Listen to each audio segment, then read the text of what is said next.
Up, everybody? Welcome to Live on the Av, your only daily live video game news show in the entire world. I'm your host, Chad, and I'm joined by Jason today, and we're going to run down all the news you might have missed that isn't Pokemon Go for Tuesday, July 12th, 2016. And we're going to start off with some, an announcement we were talking about yesterday. I was just talking about... I feel like we've been talking about this for weeks. Like, we have a story on this, like, every other day. I know, because it's like they fucking trick me into, like, giving a story... And then all of a sudden they're like, man, we got something else we'll throw at you guys, dude. Just kidding. So, Overwatch, new character, is not called Sombra. It's not being announced on July 21st at some panel. It's actually announced today. The character's name is Ana. I'm going to say Ana, so like it sounds a little bit cooler. Yeah. It's a sniper support character, which we thought. It's got the biotic rifle, which we talked about, that heals and snipes and does... we also found out it does damage over time. You get a sleep dart, grenades. You can buff characters to make them stronger, defense. I know I'm sounding like it's an overpowered character, but it sounds pretty cool. But it also sounds awesome. like it's gonna, like the video looks like it's gonna take a little bit of skill to actually snipe your dude. Like if you guys have played with like the sniper, like it's kind of not as easy as like they make it look in that video to heal somebody. Yeah. So I think a lot of people are gonna be playing her as like more of a offensive character. Unfortunately, especially like with the heal buff, like sleeping people and like buffing people, and yeah, that character is primed to get a shit ton of points per match. Oh, like dude, I could see a lot of MVPs out of the gate on that one. I'm curious. It's in balancing now, right? Yeah. Okay, so we'll see. Yeah, so you can actually check it out if you guys are on the PC. They got their beta test server. You can play the character on there and check it out. It won't advance any of your stuff. And then one more other thing for Overwatch here, dude. Limiting teams to one character in competitive mode. So they're finally getting rid of that, dude. I just got run over by an entire team of Junkrats because it's just like grenades and landmines and traps everywhere. So it's like, so competitive mode, dude, they're getting rid of that. In Season 2, sudden deaths are going, and they're going to make each team kind of equal rewards on that, dude. And we're going to probably see Zenyatta is getting a buff, which she doesn't fucking need, dude. You get raped all the time by that thing. And D.Va, can I say that? And D.Va is adding some shields. You can say D.Va.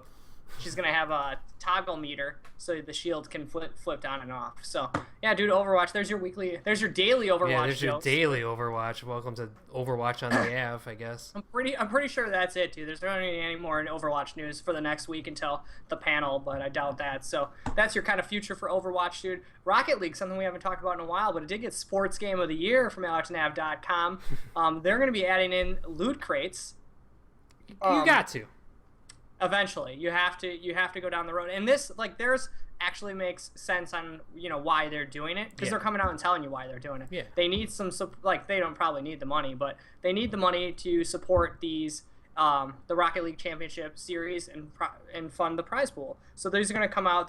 They were gonna release it like a week before the event, but some dudes leaked it. Obviously, everything gets leaked. So they leaked some pictures of the loot crates, so they just started talking about it and letting you guys know. It's all cosmetic items, so it's not going to be pay to win. You're not going to get like booster packs, speed bursts, buffs to your cars. It's literally if you want to put like an LA Lakers hat on your car, you can do it. You want to put a fucking clown nose on the front of your car, you can do it. You just got to get it out of these boxes. And the boxes are going to cost money, and I'm sure they're going to tie back to like maybe teams that are in the Rocket League Championships, like stuff like that. So, and I think this is really fucking cool too, because sometimes you play these games and it's like, yeah, you don't have to buy it. I know that. It's not going to help me, but they have advertising all over the fucking place. They're going to add a switch where you just like check a box, dude, and it just all disappears. You ain't got to worry about looking at anything. You probably overhear people talking about it, but I like that, dude. Just That's get a it good out idea. of my face. I feel bad for these guys. They should have done this a year ago. Yeah, it's they a big have, dude, like when when it was hot. Like now, it's like I don't know. I mean, you're still gonna make a couple bucks, but it's nowhere near what you would have made a year ago. No, dude, not even close, man. And they will still continue to support in their normal DLC route, like how they've been doing it. So, like, if you guys have been buying their maps or buying, like, the cars and stuff, they'll keep doing the same way, dude. They're not changing any of that stuff, Yeah, dude. they've been good at DLC. Good for them. So, Rocket Loot Crate... Oh, yeah, dude, I thought it was awesome that they were like, yeah, we're not going to do anything with the Steam store or the Steam Workshop thing because of the skins in Team Fortress 2 and the gambling sites and stuff like that. Like, smart. I don't want to be a part of that. Distance yourself from any of that stuff. Smart stuff. Yeah. And, dude, we haven't talked about this game much, but Battlefield is currently being optioned for a TV series. Paramount TV and Anonymous Content are optioning the franchise to become a show. It didn't really make sense when I started, like, thinking about it. I'm like, fucking Battlefield. Why does someone want a Battlefield TV show? It makes perfect sense. It's giant, like, armies battling each other, and there's really never... Well, there is in the story. There's the one main character. I thought the one that would fit the best, I was thinking about it, is probably Hardline, where it's the more cop robber drama style. I think it would be cool to go back in the days, dude. With Battlefield 1 coming out, go back to like old school. But yeah, that's what I thought. That if they do something with this, it would be more future because Anonymous Contents, they worked on Mr. Robot, True Detective, so I could see it somewhere maybe, I don't know, city style. Battlefield like 2140 or whatever that was. Oh shit, yeah, dude, I forgot about that one. They've been all over the map with Battlefield. Yeah, they've done Vietnam, World War One. Like they're just whatever. You can hit any era. Maybe they should do a time traveling Battlefield TV show. That might be Slider style, dude. You're welcome. It's being optioned, so it doesn't mean anything, dude. It could move forward, it might not, dude. Just take it as a grain of salt right now that Battlefield is in the talks to become a TV series. Something that is coming out that we have talked about that I was like one of the only things I was excited for coming out of the expansions and DLCs for Fallout 4. Vault-Tec Workshop is coming out July 26th, a couple days after my birthday, if you want to remember that. You just want to say July 24th, send them presents. Can we just come out dance around it, dude? Or just subscribe, that's a birthday gift too.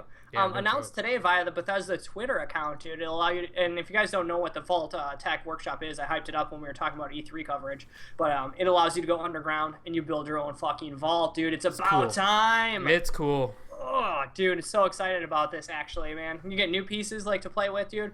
And they haven't really dove into it too much, but you can experiment on your dwellers. So if you've been playing Fallout Shelter, think of some of the things your dwellers do in there. Like they only showed riding bikes, so maybe doing like testing on that. But who knows? They could get crazy doing electrocution tests. What kind of tests do you want to do to these little guys? Yeah, there's like a lot of cool stuff. The sorting machines and like the mousetrap style, like Rube Goldberg stuff is pretty cool. So. I think it's going to be cool stuff. It's a good time to be a vault hunter, dude. So that's going to be awesome. July 26th, look for that. We'll have coverage on that on the block party as well, man. Some other news here. We got Warner Brothers. I'm just going to touch on this one real quick. I feel like there's a lot of news going on right now, and some of these cool, interesting things kind of go underneath the radar with Pokemon Go taking like literally every headline. But Warner Brothers apparently has been caught by the FTC, and they finally reached a settlement. But Warner Brothers was paying your favorite YouTubers to give positive reviews about Shadows of Mordor. And it's very interesting because millions of people subscribe to these people, but there's no way to know if they're being sincere. You're just taking it as a grain of salt. You're hoping that, PewDiePie is telling you how his heart feels. Obviously, at this point, we know that, things are getting crazy, but they were paying these dudes tens of thousands of hundreds of thousands of dollars from, if you got 5,000 subscribers all the way up to, 3 million subscribers to like just go, and it was undisclosed. Sick. They told them they should put a disclosure inside the more info, but if you go on Facebook, if you go on Twitter, if you find these on other social media things, that never shows up. You have no way of clicking that until you go to the YouTube page, which is really hiding it. A lot of people find videos on YouTube or on Facebook and Twitter and all sorts of other media. Yeah, they go to the YouTube, but it's very interesting too that this didn't get a bigger spotlight because I feel like some of these guys, we just talked about the skin like gambling site getting in trouble. Like these guys are kind of doing the same thing. Like hey, here's $100,000. Tell everyone that Shadows of Mordor is great. It's a good game though, but don't get me wrong. Yeah, like that's a weird one, right? Like because it's actually a good game. And to be fair, some of these people that they did give money did disclose that they were taking the money up front in the video. Like if we were ever to do that, which we would never do, we would disclose it, but. Yeah, dude, just dropping it into the about section where you have to expand it and no one ever goes in there is totally shitty, dude. It's such a shitty practice. I don't know. YouTube is such a crazy bitch. I don't know what to say about it, really, right? It's weird. You really you want to do good stuff on YouTube and you want to do like legitimate stuff, but then there's these people just having reviews bought and you don't know who's sincere, and it's a fucking wild west right now out there, dude. It's a fucking wild card, man. So, just throwing that out there, guys, because that's, I think that's news that you guys should be interested in video game world, and kind of just taking it a step back. And like when you watch a YouTube video, it might always, whenever I read a review, even if it's from us, I always gotta, think about it a little bit, dude. I know. Just think about the big GameSpot stuff back in the day, where there was the big scandal over the Kane Lynch review, where they didn't want to publish it because they gave it a low score, and Kane Lynch was a huge sponsor. Yeah. I mean, here we are. This is almost the exact same thing. It's like basically sponsor pressure to give a game. Well, we got the IGN thing probably coming up for Watch Dogs 2. Remember, they had all the assets they knew about the game, but they break all this other news for other stuff. But they're like hidden well fucking on that, dude. I mean, interesting stuff. Yeah, just know your sources when you're reading stuff, and just try to like dig into what you're. Just trust us. Take everything with a grain of salt, or just come to us because We don't know how to lie really well at all. I can't lie. I'm the worst liar. Kind of terrible at it, so. Probably have a Warner Brothers hat on while I'm doing it. And one more news for you guys, in case you didn't know it. I totally spaced out on it, but it's Prime Day going on right now. We got some huge deals, and I was pretty much just talking to you guys who don't own an Xbox One yet and are looking to get one before the S comes out, and you don't really want the S. Dude, $280, dude. $300 for a 1 terabyte drive, Division, $50 gift card, Rainbow Six Siege, in a fucking cool controller, and Forza 2, dude.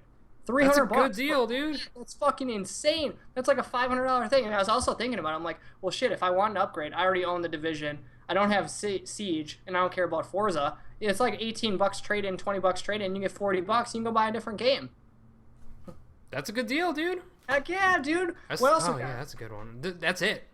I feel like the rest of the deals kind of suck. Do you have some notes? They're like average. Yeah. Primal for $25. That's a decent game for $25. I mean, Battlefront was like $20.